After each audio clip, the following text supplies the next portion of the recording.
Hey everyone, welcome back to my YouTube channel. In this video, I'm going to show you how to use Character AI without login in account or creating an account.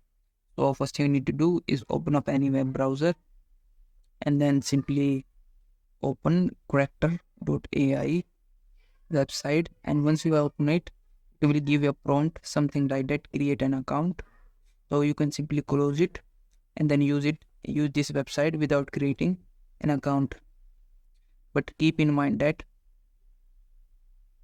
you need to sign up or create an account to chat with any bot. For example, if I try to chat with this bot, you can see this. This is asking us to create a free account.